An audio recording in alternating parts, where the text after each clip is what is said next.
그래서 19절까지 한 목소리로 읽겠습니다. 에스더서 9장 1절에서 19절까지입니다.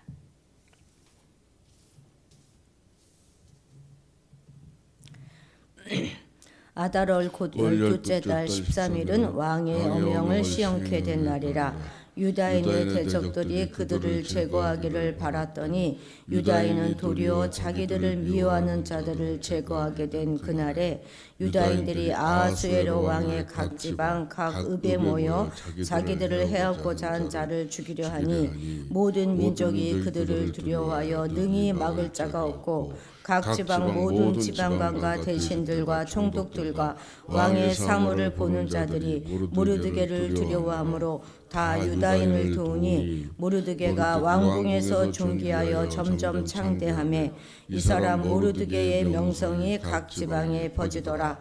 유대인이 칼로 그 모든 대적들을 쳐서 도륙하고 진멸하고 자기를 미워하는 자에게 마음대로 행하고 유다인이 또 도성 수산에서 500명을 죽이고 진멸하고 또 바산다다와 달본과 아스바다와 보라다와 아달리아와 아리다나와 바다스다와 아리세와 아리드메와 외사다 곧 함무다다의 손자여 유다인의 대적 하만의 10아들을 죽였으나 그들의 재산에는 손을 대지 아니하였더라.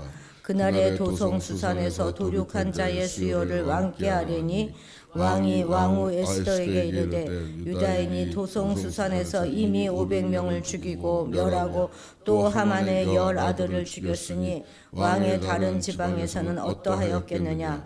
이제 그대의 소청이 무엇이냐. 곧 허락하겠노라. 그대의 요구가 무엇이냐. 또한 시행하겠노라 하니 에스더가 이르되 왕이 만일 좋게 여기시면 수산에 사는 유다인들이 내일도 오늘 조서대로 행하게 하시고 하만의 10아들의 시체를 나무에 매달게 하소서 하니 왕이 그대로 행하기를 허락하고 조서를 수산에 내리니 하만의 10아들의 시체가 매달리니라. 아달월 14일에도 수산에 있는 유다인이 모여 또 300명을 수산에서 도륙하되 그들의 재산에는 손을 대지 아니하였고 왕의 각 지방에 있는 다른 유다인들이 모여 스스로 생명을 보호하여 대적들에게서 벗어나며 자기들을 미워하는 자 7만 5천 명을 도륙하되 그들의 재산에는 손을 대지 아니하였다.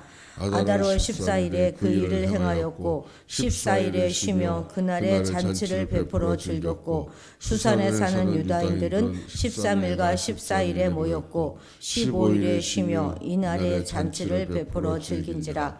그러므로 15일에 유다인 곧 성이 없는 고을에 사는 자들이 아달월 14일을 명절로 삼아 잔치를 베풀고 즐기며 서로 예물을 주더라.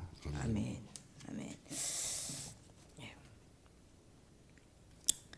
우리가 이렇게 신앙생활 하다가 이렇게 새벽기도에 젊으신 분들이 갑자기 나타나면 가슴이 철렁하죠. 저 집에 무슨 일이 있는 것이 아닐까. 주님이 아십니다. 우리 힘을 얻으십시다. 에스더서에 나오는 그 하만의 유다의 원수라고 하는 것은, 그러니까 유다의 대적은 유다인을 적대하는 하만의 입장을 공유하는 그 사람들을 말하는 것이죠. 사실 페르시아의 왕들은 유다인들에 대해서 굉장히 긍정적인 태도를 가지고 있었어요. 특별히 우리가 아는 고레스의 경우에는 돌아가서 성전을 재건하라 이렇게 허락하기도 했지 않습니까? 그래서 유대인들은 어느 정도 종교의 자유를 누리고 정치적인 경제적 활동을 하며 살아가고 있었습니다. 하지만 페르시아 내 안에서 다른 민족들과의 관계에서는 특히 유대인들은 굉장히 소수이면서 차별과 갈등을 경험하기도 했었습니다. 특히 유다인들은 자신들의 종교적인 신념과 관습을 지켰기 때문에 다신론적인 문화에 익숙한 다른 민족들과 종교적, 사회적 마찰이 일어날 수밖에 없었던 것이죠. 에스더에게 너는 유대인이라는 것을 밝히지 말아라 이렇게 말했던 모르드게의 그 조언도 바로 이러한 상황을 염두에 둔 것일 것입니다. 그리고 또 이 페르시아에서 살고 있던 유다인들은 상업과 금융 활동을 통해서 부를 축적한 사람들도 꽤 있었기 때문에 이들의 재산을 노리는 사람들도 있었을 것입니다.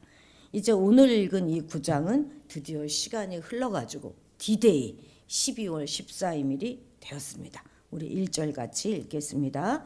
아달월 볼 12째 달 13일은 왕의 어명을 시행하게 된 날이라. 유대인의 대적들이 그들을 제거하기를 바랐더니 유대인이 도리어 자기를 미워하는 자들을 제거하게 된 그날에, 아달월 13일은 왕의 어명을 시행하는 그 날인데, 여기서 왕의 어명은 두 가지죠. 첫 번째 것은 하만에 의하여 작성하고 반포된 거예요. 그래서 제국 내에 있는 모든 유다인을 멸절하라 하는 그런 조서였죠. 두 번째 것은 무엇입니까? 다른 하나는 모르드게에 의해서 작성되고 반포된 것으로 자기들을 치려고 하는 자들을 도륙하라. 유대인이 그렇게 도륙할 수 있다. 도륙하라 하는 이것입니다. 이 두 가지가 모두 같은 날에 시행되도록 규정되어 있었습니다. 그런데 그 가운데, 그러니까 유대인의 대적들, 여기 이제 우리 가운데 그 1절의 가운데 부분에 있는 유다인들의 대적이 그들을 제거하기를 바랐더니 하는, 이렇게 말하고 있는 것은 유대인들의 대적들은 자신들의 우두머리, 하만이 죽었어요. 그리고 하만이 죽이려고 했던 모르드게가 하만을 대신하여 총리가 되었을 뿐만 아니라 오히려 유대인들이 자신들을 치려고 하는 자들을 죽여라 하는 조서가 반포되었음에도 불구하고 하만의 조서에 따라서 유대인을 멸하려 하는 그 시도를 멈추지 않았다 하는 것을 시사해 주고 있는 것입니다. 아마도 자신들도 유대인을 멸절할 수 있는 그런 법적인 근거를 가지고 있었고, 또 나름대로 자신들은 힘도 가지고 있었기 때문에 충분히 유다인을 멸하고 그 재산을 뺏을 수 있다, 이렇게 생각했던 것 같습니다. 그만큼 지금 사태를 제대로 파악하지 못하였던 것인데, 또 그만큼 유다인들에 대한 적개심이 컸다 하는 것도 우리가 알 수 있습니다. 그런데요, 하나님의 백성인 우리 성도들에 대한 사탄의 세력도 이와 같다 하는 것을 우리는 반드시 알아야 합니다. 사단의 세력은 항상 성도들에 대한 적의를 품고 있어서 마지막 순간까지 성도를 대적합니다. 사단은 아마 예수 그리스도를 십자가에 못 박음으로 해서 자신들의 승리를 확신했었을 것입니다. 그런데 그것은 결국 그리스도의 발꿈치만 상하게 하였을 뿐이고, 예수 그리스도의 부활로 말미암아서 그들은, 사단은 머리에 일격을 당하여서 결정적인 패배를 맛보았어요. 반면 성도들은요, 이제 예수님의 부활로 말미암아 그 누구도 해할 수 없는 막강한 힘을 가지고 있습니다. 가지게 되었습니다. 우리가 그걸 잘 못 느낄 때 있어요. 근데 그렇지만 우리는 그 힘을 가지게 되었습니다. 그런데도 사단을 추종하는 악한 세력들은 여전히 성도를 넘어뜨리려고 해하려고 합니다. 그래서 자신들의 멸망을 스스로 재촉하고 있는 것이죠. 그들은 자신들의 힘으로는 성도들을 대적할 수 없다 하는 그 사실을 모릅니다. 그저 그들은 오직 성도들에 대한 적의에 사로잡혀 가지고 무모하게 성도들을 대적하고 있을 뿐이죠. 그렇지만 아무리 이 사단의 세력이 지금 무모하게 우리를 공격한다 할지라도 우리가 그냥 방심할 수는 없는 거예요. 결국 우리가 이길 것이지만, 그래서 이 사단 간의 싸움에서 우리는 결코 이렇게 완전히 망가지진 않지만 그냥 방심했다가는 우리도 치명적인 상황에 이를 수 있는 것입니다. 그래서 우리는 오늘 늘 하나님의 전신갑주로 무정하고 영적으로 깨어서 사단의 세력과 맞서야 하는 것입니다. 우리 3절도 같이 읽겠습니다. 각 지방 모든 지방관과 대신들과 총독들과 왕의 사물을 보는 자들이 모르드게를 두려워함으로 다 유다인을 도우니. 아멘. 사실 유다인들은 별 힘도 없어요. 소수잖아요. 권력도 없고 권세도 없는 사람들입니다. 그런데 그들을 무시하는 사람들은 하나도 없었다는 거예요. 오히려 그들을 두려워하여서 도와주고 그들 앞에 굴복했어요. 왜 그랬습니까? 그것은 유다인들 뒤에 있는 모르드게가 있었기 때문이에요. 모르드게의 이름 앞에서는 어떤 페르시아의 대신이나 권세자나 심지어 원수라고 할지라도 꼼짝하지 못했습니다.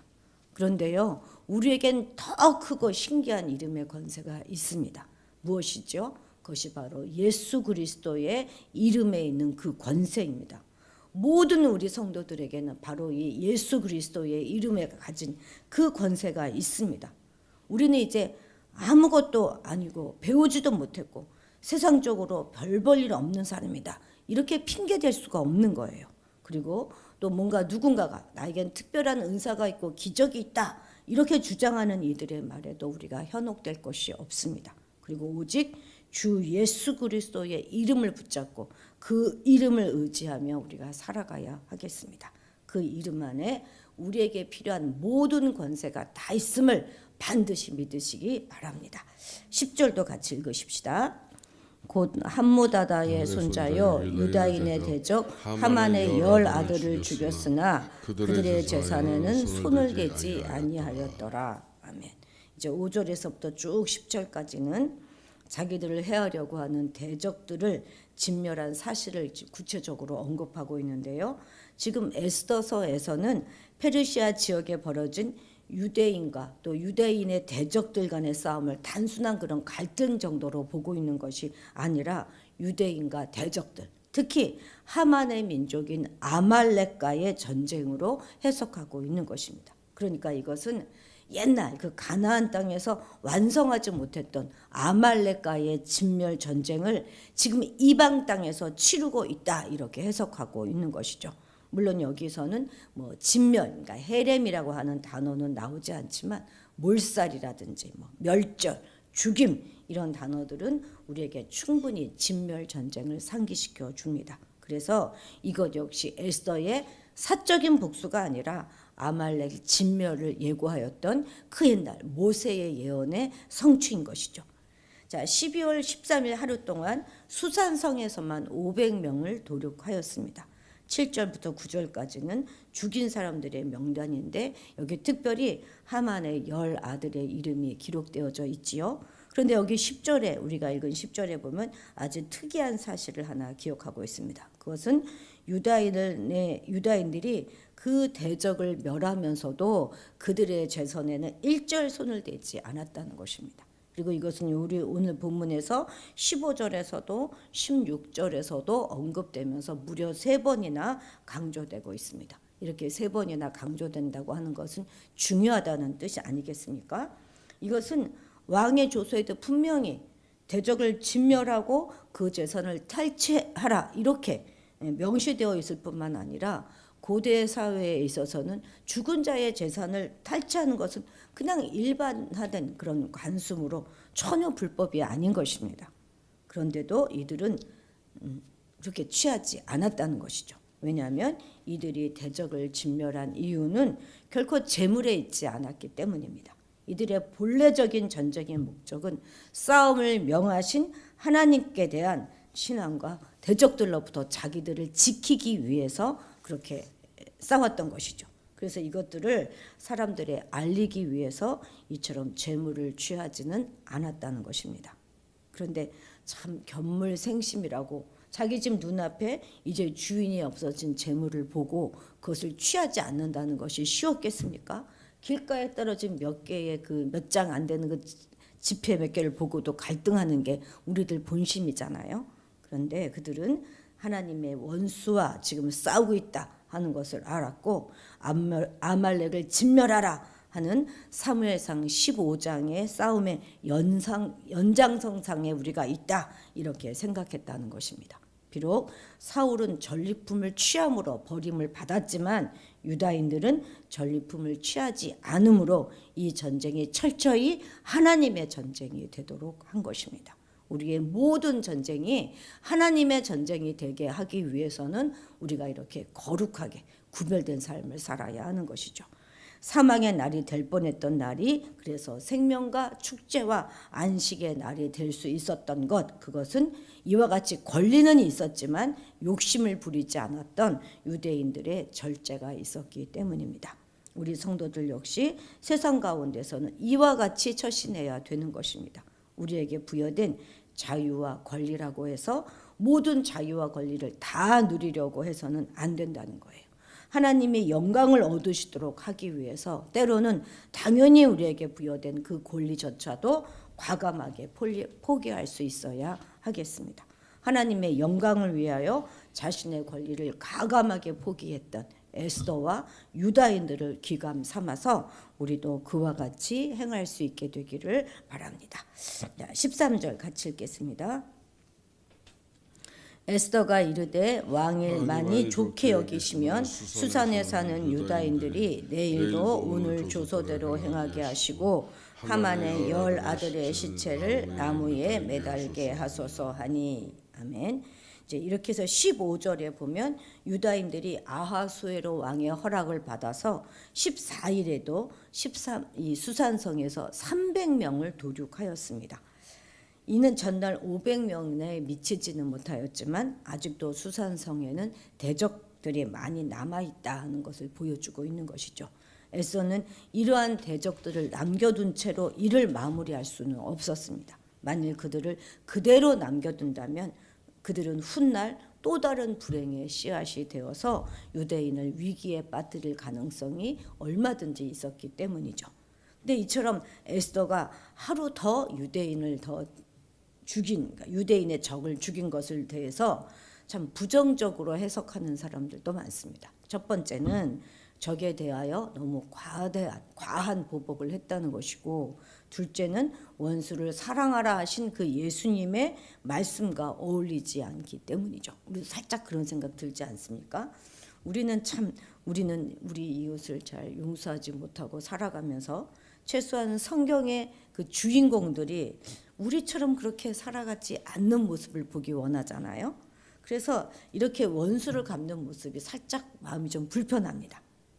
그런데 본문에도 왜 이런 요청을 에스더가 했는지 그 이유가 나오지 않아요. 그래서 우리는 본문을 중심으로 좀 추측해 볼 수밖에 없는데, 아마도 아직 이 수산성에 유다인에게 반감을 가지고 있는 위협이 될 만한 하만의 잔존 세력이 많이 남아 있었기 때문일 것입니다. 이렇게 에스더는 2번의 전쟁을 통해서 페르시아와 수산성 안에 있는 유다인을 위협하는 사람들을 확실하게 제거하면서 유다인들을 살려내었던 것입니다.